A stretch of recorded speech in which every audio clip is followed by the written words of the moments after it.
Welcome everyone to today's webinar titled Effective Web Telecommunications. Today is September 24th and it's just now 3 p.m. Eastern.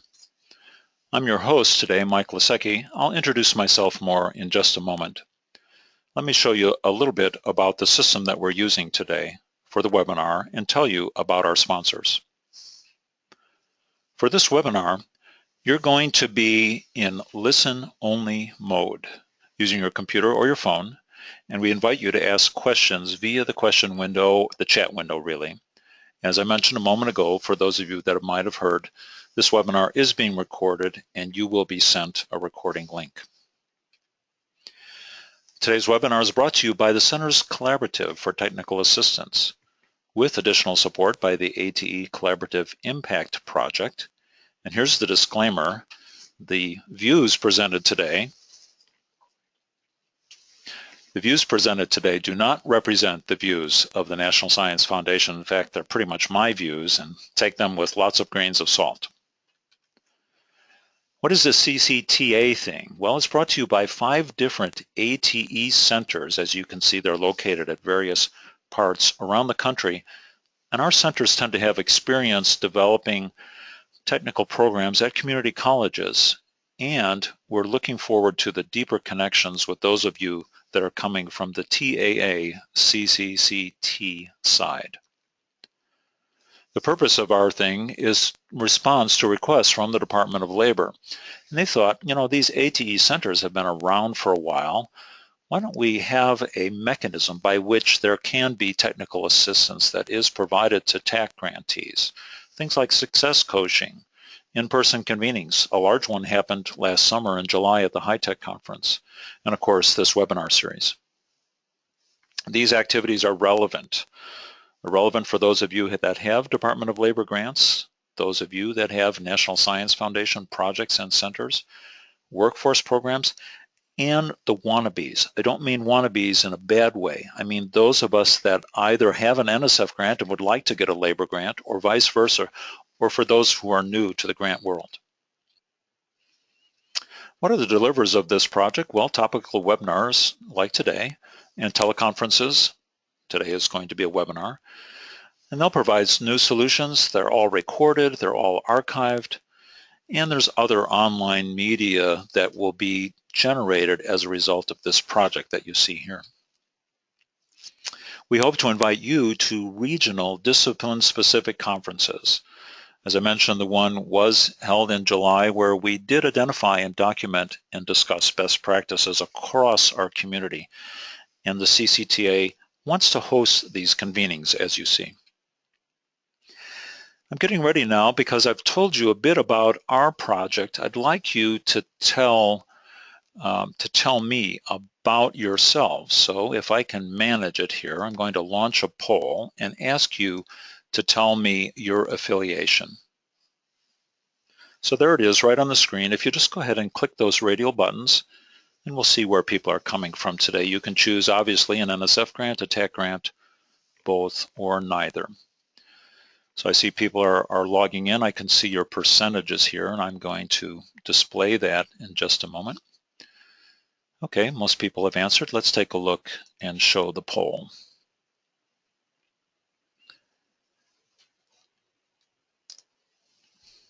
And there's the results on the screen. So pretty interesting, right? About a third with the NSF grant, more than half with the TAC grant, and some others spreading. So that's a very interesting result there. Thank you for responding to that poll. Just one moment here. I'm going to close that poll down. There we go.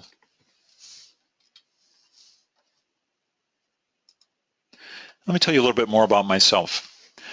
Again, my name is Mike Lasecki, and I've really had a privilege, I think, over the years of being both a principal investigator and a reviewer for NIH and NSF grants. I've actually never been a DOL grant PI. I tried to be, but I wasn't. We'll talk about that in a minute. I do have a technical background in chemistry and physics, with really a focus on lasers, applications, things like that. I was the principal investigator, the wannabe, of a round 1 TAC grant. And sometimes I thank my lucky stars that one didn't happen. I'm sort of joking about that, but other times we tried to put together a 9-state regional consortium for that round. It didn't work, but I learned about TAC quite a bit. And we've supported our colleges in round 2, 3, and 4 grant applications. We do have an experience here at my organization and myself in producing webinars. Pretty interesting, since 2009, we've produced 222 webinars or co-produced them, hosted them for others. And as we looked at our tracking sheets, over 10,000 people have registered for those webinars since 2009. It was horrible in 2009. We did not know what we were doing. The webinar world was brand new. The webinar software was terrible. We tried charging for webinars in the beginning because we didn't know how we were going to fund that software. Everything has changed since then. People now understand webinars, they understand web telecommunications, so it's quite a different world today, and hopefully we can bring you some of the results of our experience in today's discussion. I like this word, web telecommunications. Let's refer to it as the exchange of information over significant distances by means of the web. And that sounds pretty cool. We'll use that definition. What's our purpose for today? We want to more effectively use web telecommunications to manage our grant-funded projects. If you got a TAA grant or an NSF grant or no grant, you're typically dealing now with people that are more spread out. Collaborations are critical to these grants. So how do you do this? There is a tendency, I know, sometimes to think we better meet by face because it's going to be better. That's not always the case, and I hope to show you that today as we have our discussion. This is a two-part series. In part 1, we're thinking about team meetings. They're either somewhat small teams, up to 6 people, or larger groups. Let's call that 12 or more people. So those are where we have action teams or project teams. In part 2 of this webinar, we're going to focus on webinars itself, how to develop them for larger audiences, how to disseminate the results of your project. It's quite a different approach, the webinar versus a web teleconference. We'll emphasize that today.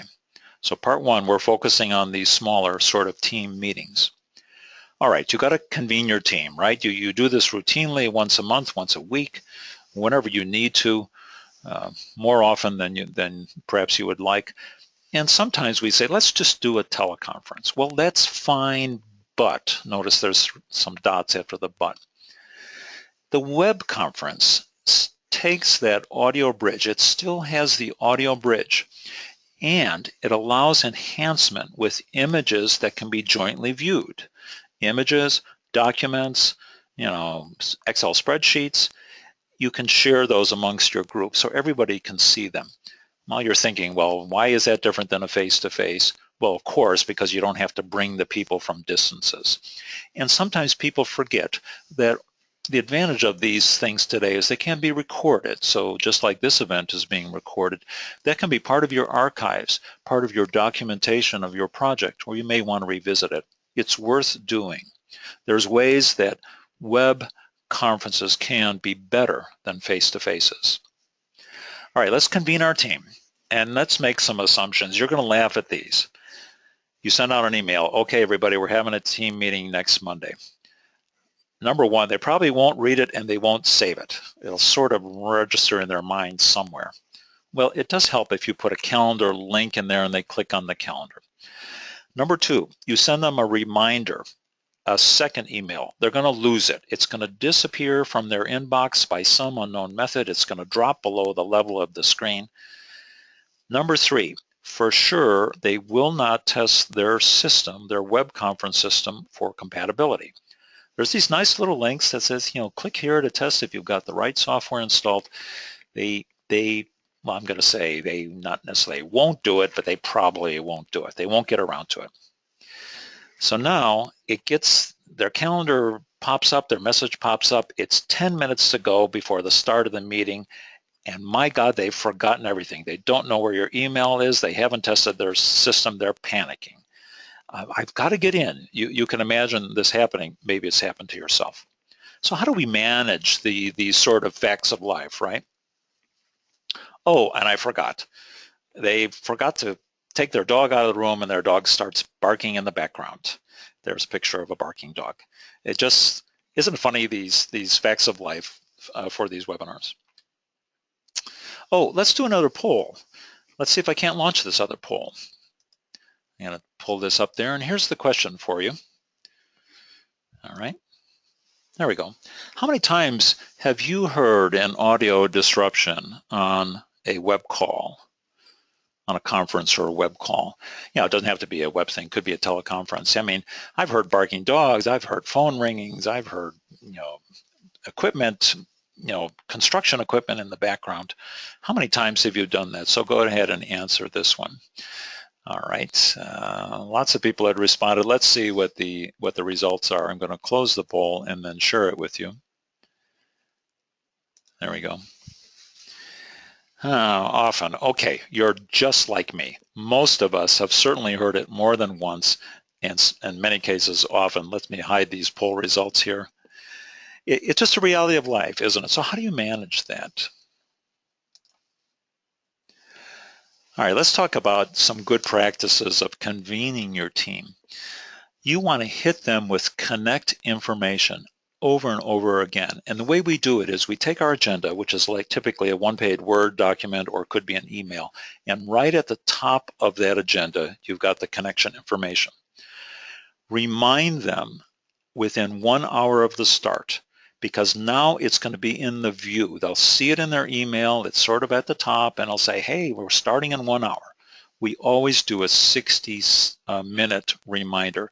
It helps people. You would think, oh, we don't have to remind them, but you do. Here's what it looks like. Here's actually I copied this right out of an agenda. It says, there's our login. You can use your microphone and speakers, or you can call in. And then it proceeds with the meeting objectives, just like you would for a normal meeting. So put that right up front. You're trying to prevent people from saying, oh, I lost the connection information. In spite of everything today, I would say, I looked back at the meetings we've run over the last couple of years. I would think the world has moved to voice over IP, VoIP. And then the next time I think, gee, everyone still wants to use the phone. I cannot force people into this one way or the other. You just can't force them. Half the world is phone, the other half is Skype, and it's all crazy. So don't worry about it.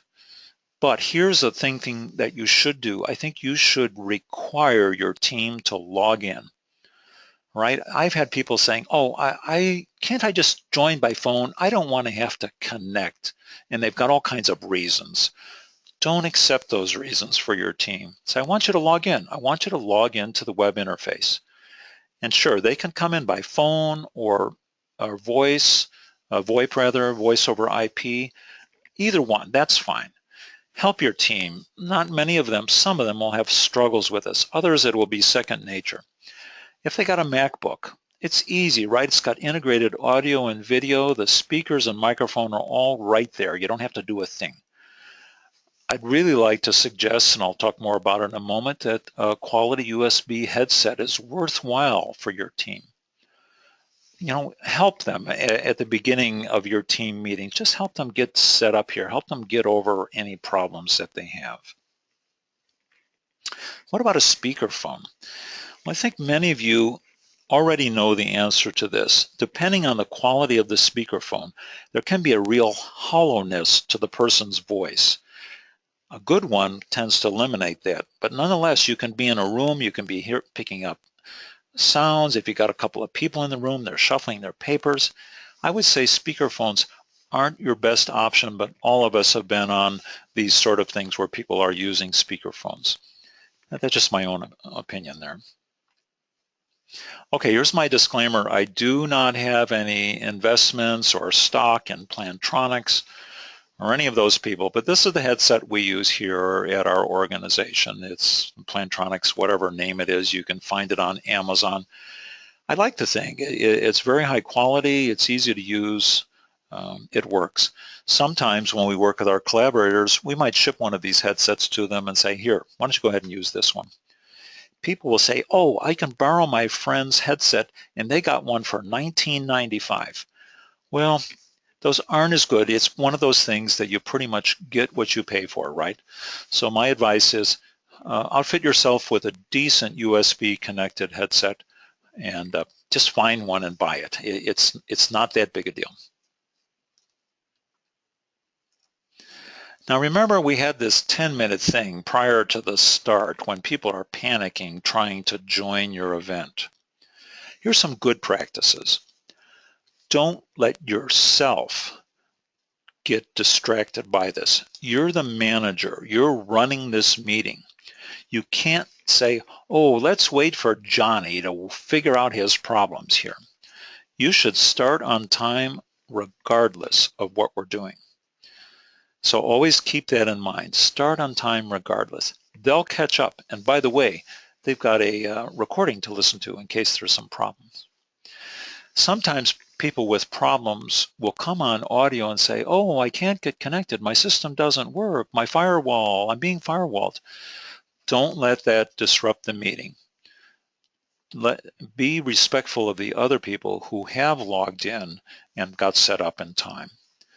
At the same time, you should be there not only on time, but beforehand. Make sure you yourself or your team has got the system launched. You're there to welcome people as you came in. Today, we opened up our system about 40 minutes before the start of the webinar and did our various testing. That gives people comfort as they come into the system.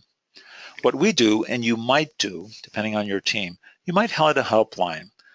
So we have someone here in our office who's particularly knowledgeable.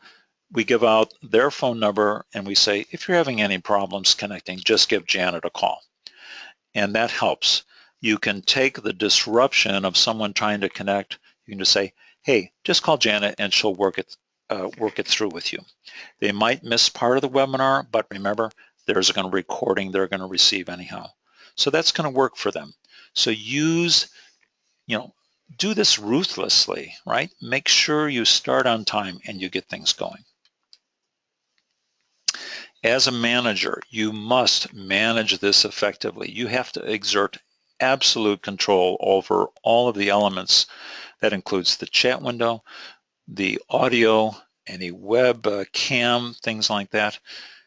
I remember being on a call relatively recently with one of our major projects. There was 11 people simultaneously on an open phone. I could hardly hear a thing. There was so much background noise. The manager hadn't instructed people about the muting functions. When you're not talking, you ought to be on mute. Then we had one person put us on hold and the hold music started on. So there we were sitting wondering, how do we get this person's hold music off so we can get on with the meeting?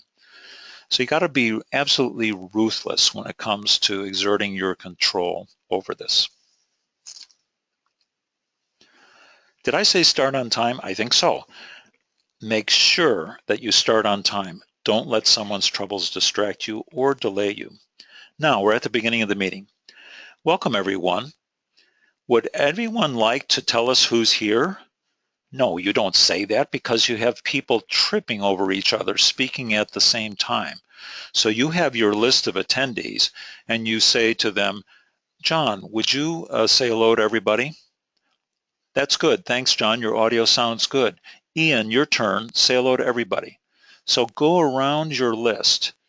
And as you do this, people are starting to get to hear John and Ian's voice, to personalize them so that during the conference, if you're not using video, you can connect with the people there. Remember, this is not a face-to-face meeting, so we're using this opportunity to make these connections. Third sub-bullet, don't ask who's out there. Take the approach of saying, John, can you talk to us, please? Ian, can you talk to us, please? Remember, the only identity we have at this point is through their voices. And then you beat everyone over the head with the mute rule. You say, when you're not talking, you have to be on mute. And if that happens during the meeting, if you hear background noise, just stop and say, could someone, let's all check our mute functions. You just got to do that, and everyone will appreciate it. All right, now we're going to try something a little different for this webinar today. We're going to launch a video. This one has an amazing number of hits on YouTube. It's called a conference call. I'm not going to play the whole 4 minutes of this. We might listen to the first minute or so, but it's going to teach us several things. We're going to laugh about the foibles of conference calls. And also you can see how you might be able to play a YouTube video within your web meeting. So what's going to happen here now is I'm going to go on to mute. We're going to make our audio connections, and then I'm going to start play on the video. So you won't hear anything for just a moment. One last thing, there are some connections, some colleges, some organizations that have a firewall that may not allow this video to be played. So you may not see it, but I think most of you will. Okay, here we go, going on to mute. Hang on for just a minute.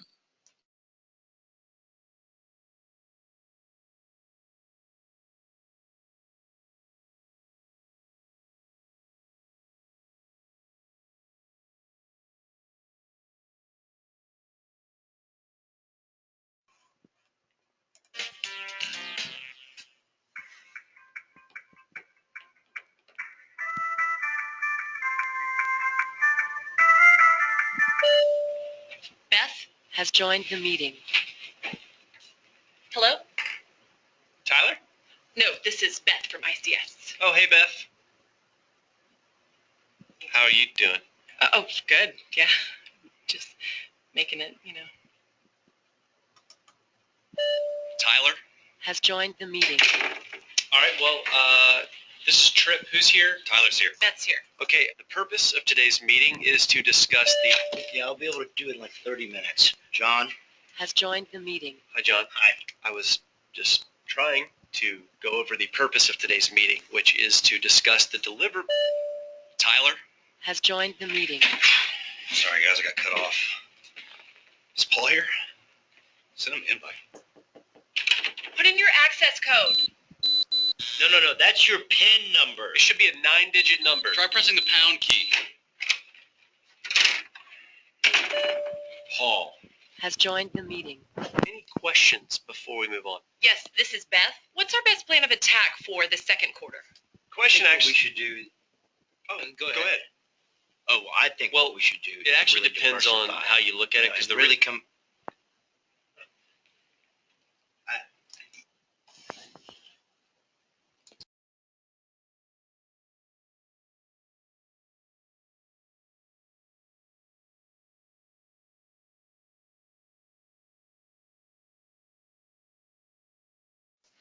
So hi friends, I'm back live.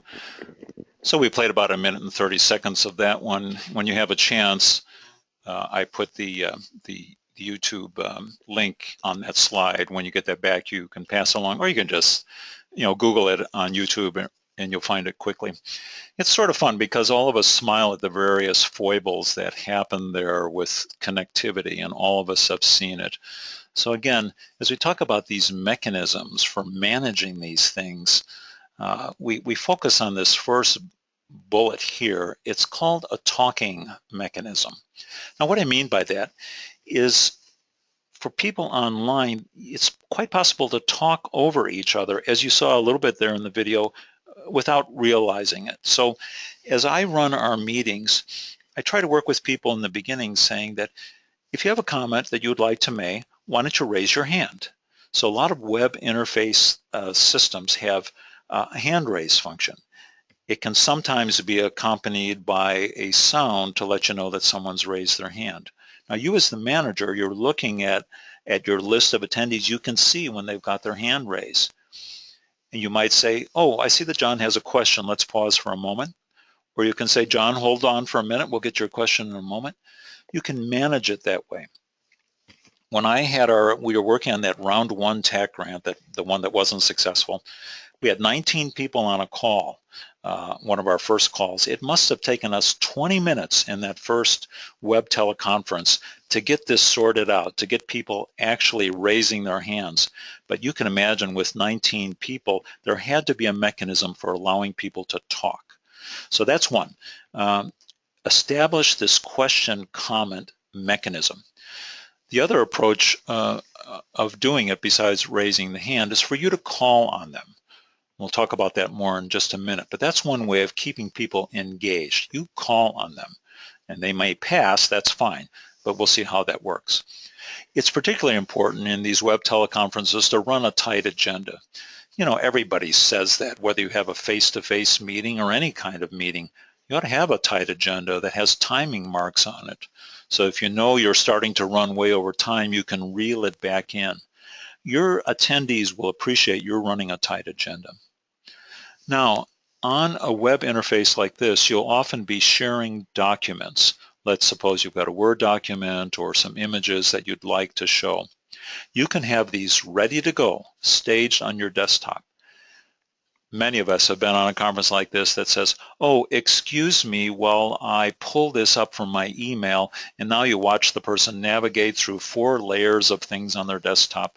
Well, okay, it's not the end of the world, but if you've got it ready, boy, does it make it look crisp, and you're really engaging your people. They feel like they're working with a team that's got this under control. Now, as you go through your meeting, as I just mentioned, pause for questions. All of us know that some people in meeting talk more than others, right? That's a natural thing. This is an advantage of a web teleconference. You can pause and say, let's just go around here. John, do you have a question? No. Ian, what about you? Ian gives you his question.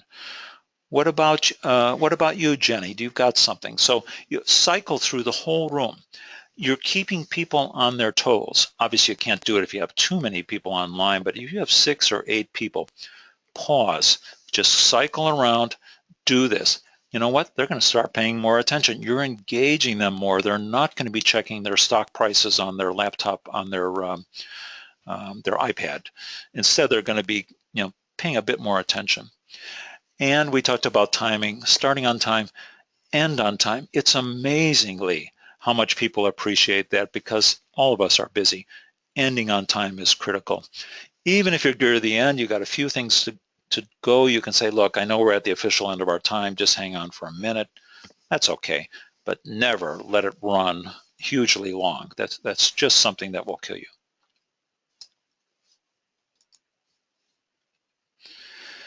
Here's our last poll. Now, to keep you engaged, I've got a question for you. Let me go ahead and launch this poll.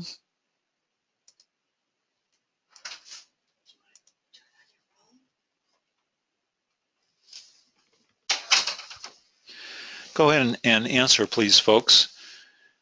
Is it more important to start on time, finish on time, or both?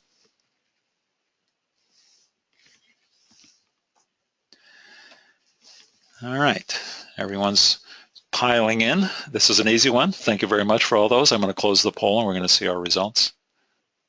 And now I'm going to share the results. There they are. All right, well, yeah, everybody says both. Good, most everybody said both. See, what I did was, holy cow, I just made a mistake. Someone's making a call. Isn't that interesting? We're going to get back to that in just a minute. It's more important to do both of these things, right? Finish on time, start on time. See, what I just did was I used the polling mechanism to keep you on your toes. We just reviewed all these things about timing, and so I threw a poll at you and say, okay, let's see if you understand this. Obviously, you could do this for a more complicated concept, but you can use questions, polls, to check for understanding, check for agreement. And I'm sitting here thinking, he's going to ask me a question. I better pay attention. All of us use those mechanisms with our students too, right? Let them know that they're going to be asked questions and hold them to it. So I'm going to close this poll now. Thanks. I just did that deliberately to show you that mechanism. All right, here we go. Hybrid meetings, manager best practices. Let's talk about this, and then I'm going to get back to that phone call that just came in a moment ago. What's a hybrid meeting? Well, it's one where you have some of the people online and some on the phone. I think many of you would agree the biggest problem is you forget about the people online. You've got 2 people in the room with you and 2 people online, and you forget about them. You start talking to the people who are there with you. I was at a meeting recently. I won't name the meeting. It was downtown Phoenix. Get to the end of the meeting and everyone's saying goodbye, and the 2 people on the phone said, oh, and goodbye, and we actually forgot for the last 20 minutes that they were even there. So this is what I do. I get a piece of paper, that's actually my piece of paper there, and I draw like a table, and I say there's me, and John and Wendy are in the room, and Ian and Tracy are online. And I have that in front of me as a reminder. So I'm looking at that. I'm saying, okay, Wendy, what do you think? What about you, Ian, online? You know, what, if you've got any comment there? And I'm always involving them, always looping them in. Look at the third bullet. I'm routinely calling on everyone, routinely. Okay, so keep that in mind as you go through. There's a good best practice for you. Meeting details. Hold on 1 second while we change our position right here. Just 1 second.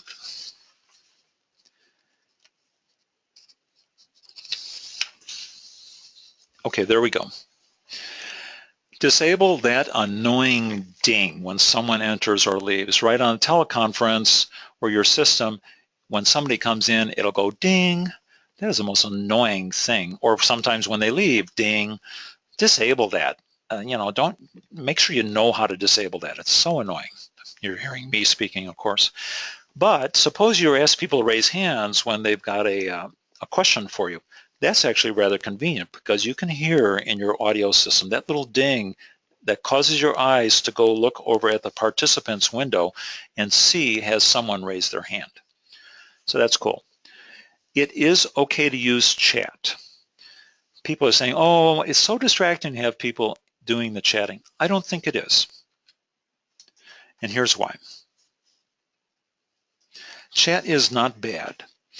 It's okay, even if you've got people connected by audio, they're on mute, they're thinking of a question, they don't want to throw it at you right now, so they put it into the chat window. Pause for some of these things, glance at the chat windows. It's not bad. In fact, one of your other team members might respond to that question or that comment in the chat window. That's good, it's not a bad thing.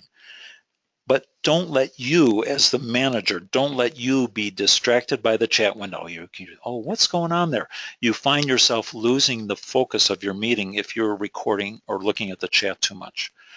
Often I'll ask one of my project administrators to come in and actually run the meeting, run the interface, so that I can pay attention to the chat and work the phones, the audio system, the visual system. It really works to have a little team doing that. Don'ts. Don't try to give a tour of a website. Now, many of you have seen this. It's somewhat, I don't know, you sort of want to do it here. Let me show you our website. Let me navigate through it. You start navigating through it and clicking here and the website's changing.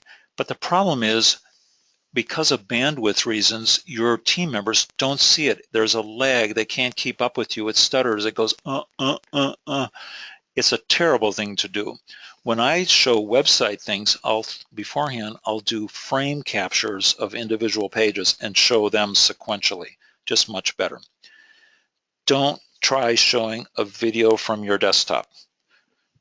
Now, of course, what we did just a moment ago was show a video from YouTube. That was a YouTube video, right? I was using the bandwidth of YouTube, taking advantage of that. It's not a perfect thing because it doesn't always work through firewalls, but it isn't. It is an approach. Don't say, oh, look, I've got this little video. I'm going to show it to you from my desktop. I'm going to share my desktop. That can be problematic, so watch out for that. What if you've got problems? Well, don't stress on audio problems if they occur, because they will. Let's suppose the audio problem is yours. Something goes wrong. I don't know. You lose internet connectivity for a minute or something happens, some audio glitch happens. Number one, don't apologize. Number two, check your test machine to make sure that you really do have an audio problem. You can see what your attendees are seeing. You can hear what they're hearing. Make sure, in other words, verify the problem. Number three, have a backup plan. And the best one is chat. Just chat in. Hang on a minute, experiencing some difficulties. One colleague group that we work with has a little PowerPoint slide that they can pull up quickly that says, you know, technical difficulties, one of those little technical difficulties slides, just to let people know that you're working on it. Number 4, did I say this? Never apologize. You don't say, oh, excuse us while we made this terrible thing. Don't do that. Just say we're dealing with the problem here and keep calm. You are utterly calm. A person from your group is likely to come in and help you troubleshoot the problem until you get back on the air. Most audio problems we've had, and we have had some, have typically been resolved in less than a minute.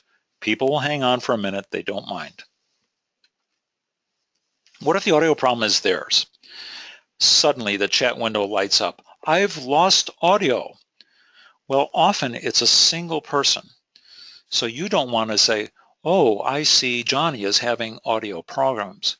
What you want to do is check your test machine, make sure audio is still coming through, and then you can say, everyone, the audio is still good, and continue on with the meeting. So Johnny, or whoever it is, has got to deal with his problem. He knows it's his problem. And here's my second bullet, good practice. Get out your checkbook. Invest in as high a quality audio bridge feature that you can possibly afford. It's amazing the difference in quality. The system we're using today is GoToWebinar. I'm talking to you by voice over IP. Some other people are logged in by audio calls. It's pretty good. It's not a bad system. We use Adobe Connect, and we paid extra money to buy a dedicated audio bridge, because it turns out audio is the area where things can go wrong.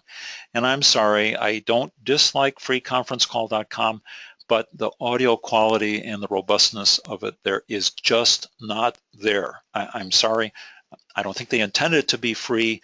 You get what you pay for, right? I'm not saying anything against freeconferencecall.com, but in a professional sense, don't use it. Look, we want to make this perfect, right? I mean, how can we do that? You can rehearse. Rehearse the things that you're going to do. Don't stumble as you say, okay, what was I going to do next? Use your agenda. Rehearse the interface we're using, as I mentioned, GoToWebinar today. If you're not familiar with it, rehearse it, because the transitions, notice how I was changing from the polls and I was hiding the polls.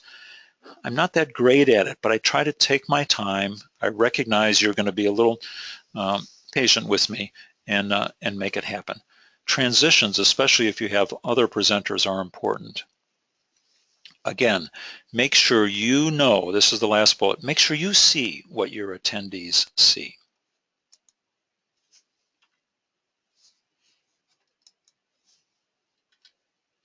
So here's a picture, a screenshot of our webinar room. In the center, you can see those two monitors that are turned off. Those are the presentation, that's the machine, the double monitor machine. So that's where GoToMeeting is housed and where it's done. On the left is a PC test machine. So that's logged in as a participant. And on the right is a Mac test machine, also logged in as a participant. So now I'm actually sitting here and I can see what you see as a participant from either the Mac or the PC world. That helps you, because sometimes, remember, I don't see you. I can't see what's going on, but at least I can see what you see. It's not hard to set up a test machine. You don't have to have it as elaborate like this. You can see we've got a couple of microphones. Some of you might recognize the snowball on the right, the far right of the system.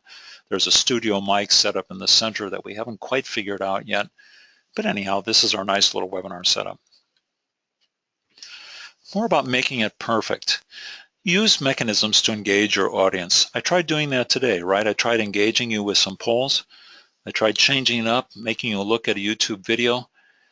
You can do timing. You can engage with timing. You can say, hey, everybody, how we're doing? Oh, let's take a look. We're 35 minutes into the presentation. We're perfectly on time.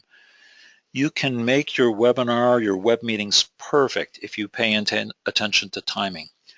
And you know what? You can keep it light too, right? These aren't such deadly serious things. We can have fun with this stuff. Why don't we do that now? As seen on Craigslist, I ran across this the other day, a custom shoe rack, as seen on Craigslist. Okay, you shouldn't treat every meeting too lightly, but sometimes you need a break, and you can say, hey, look what I saw on Craigslist the other day. All right, let's pause a second and take a look and see what questions that we might have that we could address. And we do have some that have come in, and let's just turn the page. All right, I have a question from the audience. Are web seminar systems expensive? Web teleconference things, this came in by email. Are they expensive? Actually, we'll address that in just a minute. I've got a slide that talks about these different web questions. Second question, how do I deal with people that don't want to turn on their camera of my team? Well, that's actually an important thing, and I think one way you can do it is by modeling the way. That's an important way of dealing with that particular question. One more here that I see, a final one. How do I deal with firewall issues and installing the right software? What if my team members don't have the right software installed? You know, there's only one way of really dealing with that, being proactive with them in the first place, offering to set up a test session. Hey, let's get online the day before the event and just double check things. You know, what we've also had is we have people who test perfectly, and then the day of the event, they're using another machine and it doesn't work. And also watch out for things like that. I'm sure you'll do it. You know, in the interest of time, we're probably going to keep moving here. Keep your questions coming into the chat window and we'll deal with them as we're doing this. Okay, content. If you're jointly looking at documents, the web interfaces of today are not up to 11-point font. I tend to send out documents beforehand, and then I'll do something like this. I'll pull up this document. Here's what 11-point font looks like. And nobody wants to read this on the screen. I'll put it up there. I'll say, okay, now get this document in your hands. I'll say that to my folks. And I said, let's talk about goal 1, goal 4, things like that. So that's my approach. After the event, you can send out recordings and any ARs that you have. What are ARs? Action requireds. So after the meeting, go ahead and follow up and say, here's some actions from today. Or what we do is post the recordings sometimes on our private YouTube channel, so it's not searchable by the world. We do that routinely. Here's a link. You can see our YouTube channel there. And if you use your meeting host to store and archive your recordings, be careful, because suppose next year you don't renew your contract with GoToMeeting, well, you've lost access to the stuff on their servers. So we tend to convert our recordings and put them on our own YouTube server. It's pretty easy to do. So a few tips there. Let's answer that question. What's a good web conference system? Disclaimer says I don't have stock in any of these things. We just do the best we can and make our decisions. We started years ago with WebEx, moved quickly away from them and joined Illuminate, which became Blackboard Collaborate in the lower right. I'm not saying anything against Blackboard Collaborate, but they weren't giving us the systems that we needed to make things happen for us. We switched over, and now today we use both GoToMeeting, that's what we have today, and Adobe Connect. We use both of those systems. How much does it cost? Let me give you a very ballpark figure, $50 a month. $50 a month, $600 a year, could be $480, could be $720. It's something like that. That's not a ton of money. Most of your projects can handle that sort of software license purchase. Make sure, though, that your things can support both voice over IP and phone options, and they should be designed for mobile applications today. That's my own impression, just our own experience. There are other systems as well. Go ahead and ask questions about that if you have. And now to the video side, that's me. All right, we don't often do this, but I'm going to turn on the camera.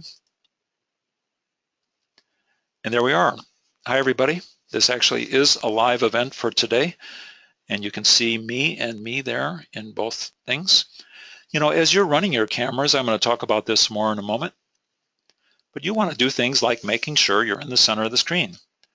It's probably not a good idea to talk to people with your camera oriented like that. Well, that's just for fun. The problem with using video in a presentation like this is you can probably tell that my voice is not keeping up with the image.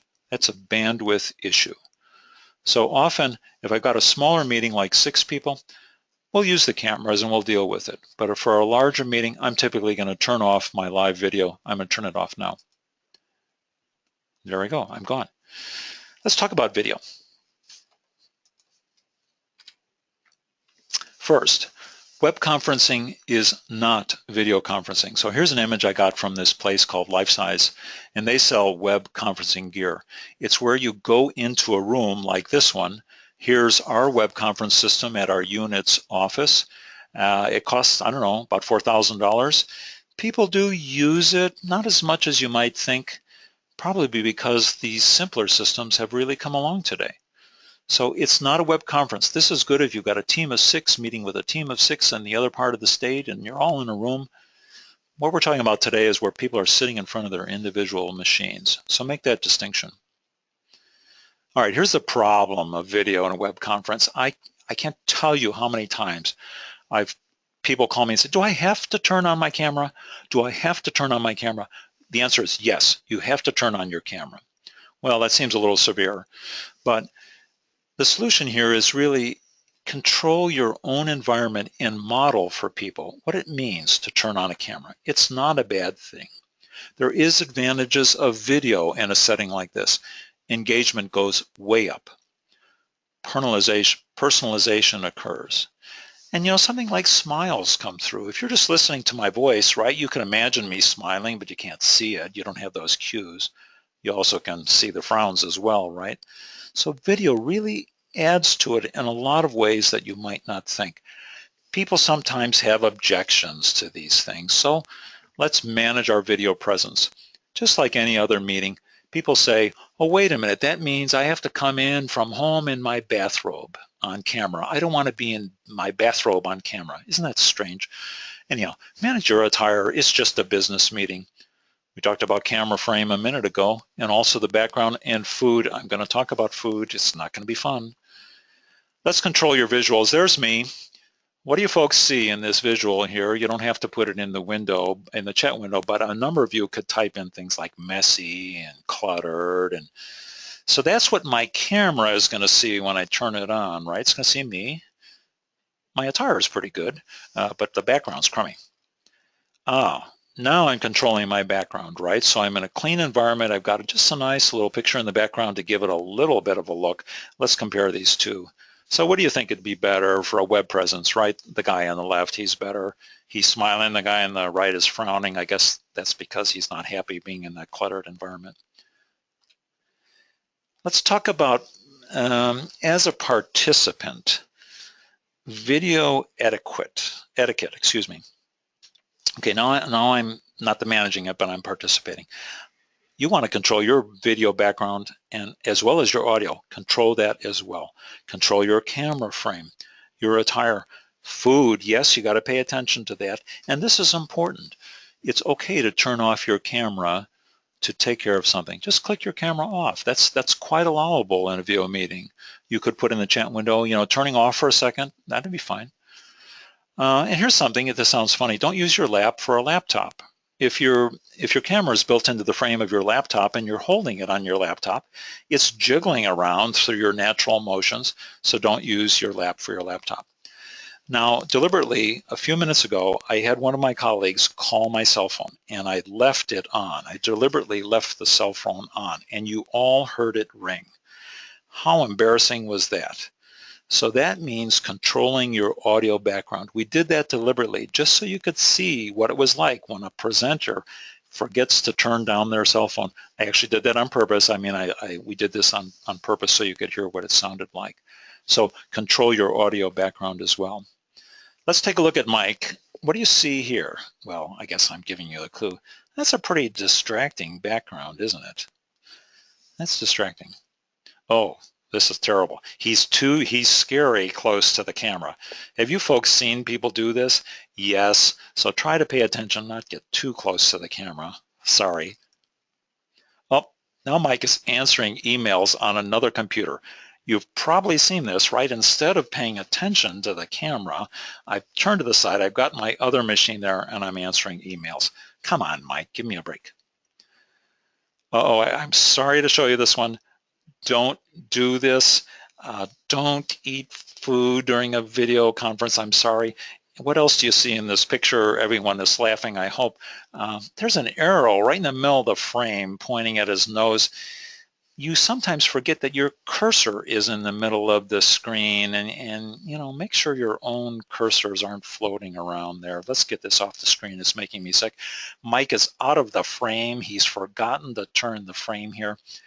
Okay, I know we're laughing, but nonetheless, all of us have sort of seen these behaviors as we go through. Now this is a little bit better, right? Look, I've changed my attire. I don't know if you noticed that, but I'm dressed a little bit more for business casual.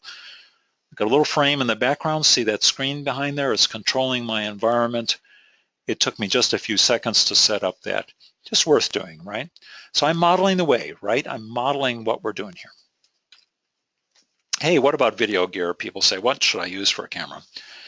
Well, here's my disclaimer. I don't have any stock in Logitech. I don't know. I like this camera. It's one of those 1080 cameras. It's a wide one. I buy it from Amazon. It costs $60. You can buy them for $15. You can spend more money. It does have speakers and a microphone built in, although I don't use those. I use my Plantronics setup. Nobody asked me, but if you wanted to use this, go ahead. You may encounter phobias. What does that mean? Has anyone had a team that's afraid of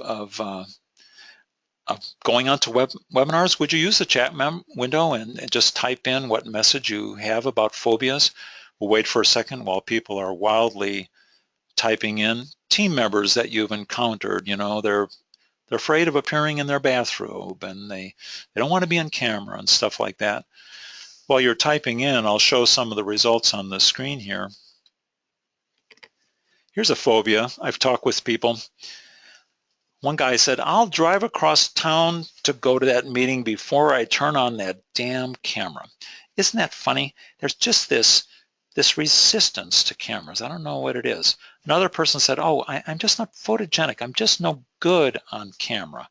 Well, look, a face-to-face meeting, you're still sitting there, right, in front of everybody. In a way, you're on camera. You're visually connected with everybody. Well, I don't know. I can't get that interface to work. I hear people saying this all the time. And so there's this reluctance. Well, let's get over it. That's what I say. One thing you can do as you convene your team is make your first meeting a face-to-face. Make those connections with people.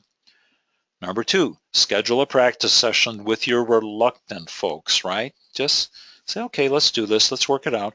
And use peer pressure, right? If your first meeting is 6 people and 5 of them are on video and the 6th one has just called in, use a little peer pressure, and maybe the next one you can move them towards it. Anyhow, do things like that. Let's talk about web meetings if you've got more than 12 people as we get near the end of our time today. You've got to be in control now. You're going to have to actually take control and mute or unmute participants themselves. Sometimes you might have to require voice over IP to do that. You got to be able to, now you've got 12 or more, 19.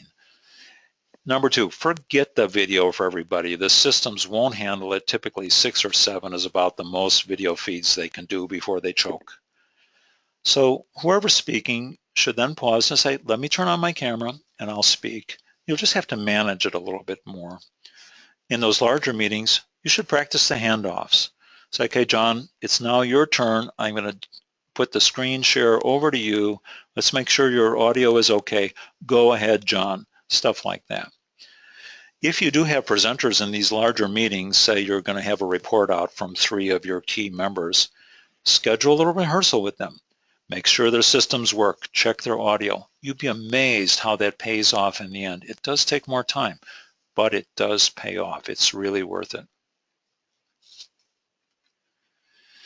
You know, with a small amount of experience and talking about some of the practices that we've used today, you can achieve a face-to-face, you can achieve something that's better than a face-to-face meeting, something that's more than a face-to-face meeting.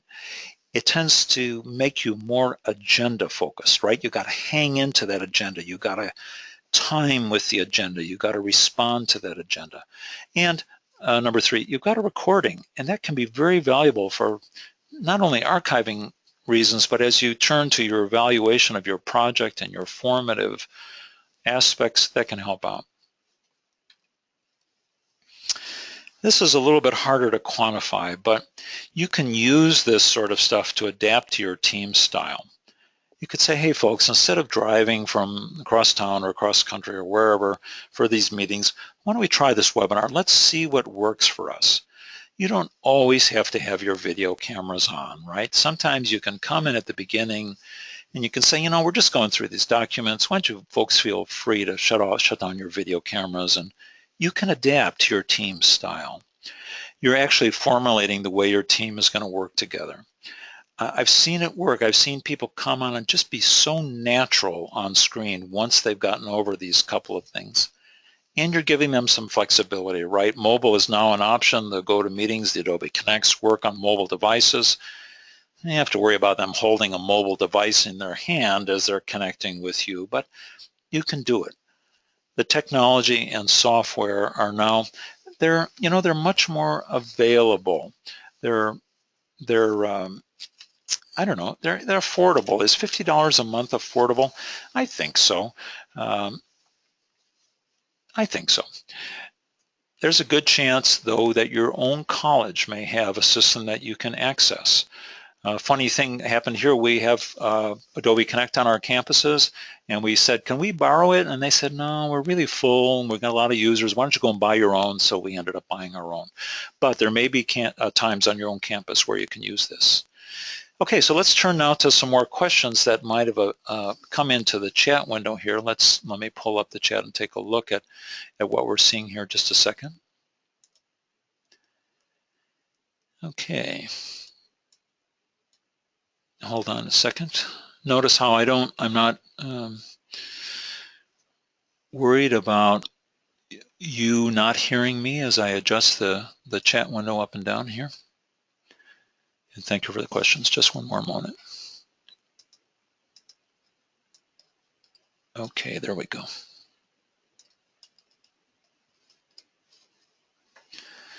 right, let's look at some of the question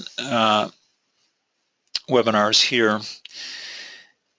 Here's a good one. How many times do you actually have control over your environment?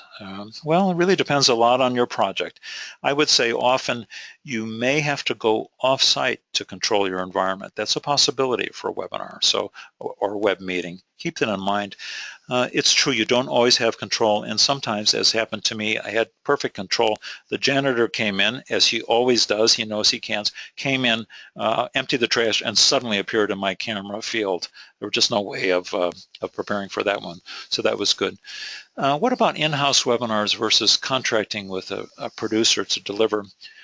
I think that comes down to money in a way. It's a good question. You'll see that in the question window. Can you discuss in-house webinars versus contracting for a producer? We know organizations that have contracted with producers. They actually stopped because they weren't getting the responsiveness that they wanted to, and it does take an investment of time to do it yourself, but I think it's worth it in the end. I suppose the right contractor can give you what you need, but in general, I'm saying, it might be worth a try because you can get control for it. I also thank you for some of those that said my ringtone came in loud and clear. It did, and so that was sort of funny. Here's another question. Can I practice my look? Like before the webinar starts, is there a way of practicing how I actually look on screen? Sure, if you have a Mac, for example, you can turn on FaceTime. And then you can see how your camera's adjusted, you can see how you appear, you can adjust the lighting, things like that. You can turn on any application that does that. I'm less familiar on the PC with how your cameras come on and things like that, but it works pretty well. So yeah, there's a lot of different ways you can do that. One more question. I've been disappointed with the quality of my video images that I'm seeing. What should I do? I think the answer here is get a better camera. I have used some older video cameras and their quality is not very good. I think the quality of the image that we've seen today from my quick video thing is really pretty good. So today it's better. I appreciate those questions and your comments. Let's go ahead. You know, sometimes I wonder if you just heard me turning a page there. You have to control your environment. I got to remind myself not to be flipping and shuffling papers around because sometimes the audio can pick that up, so watch out for that. Part 2 of this series is coming up, and we're going to focus on webinar development in that series, particularly about how we design content for webinar. It's quite different than the other type of format. So how do we design content for the webinar format? How do we plan and schedule rehearsals? And what about interactivity? That's a key aspect of webinars. How do you manage your presenters? How do you manage your attendees? How do you orchestrate those live events? And how do you produce your own webinar? I think that'll answer some of the questions we had today. A lot of the best practices, the good practices we had today will carry forward into that. I'd like to invite you to join us for that event on October 15th, Effective Web Telecommunications, Part 2, all about webinars, I guess you could call it that. And my colleague Elaine Johnson from BioLink will be presenting on November 19th about her really cool stuff about bridge learning communities. They've been doing that for 7 years and have really found a lot of things that work. By the way, to all of you know this, but atecenters.org/CCTA, that's how you get to these things. Let's do a time check. Oh, I sort of love to do this. Holy cow, we are perfectly on time. Thank you for attending today's webinar. You know, I'm very happy if you write to me. It's sort of a crummy email, isn't it? Michael Lasecki at DO Mail. That's District Office Mail. Maricopa is our county here. We're the Maricopa Community Colleges.edu. Michael.Lasecki at domail.maricopa.edu.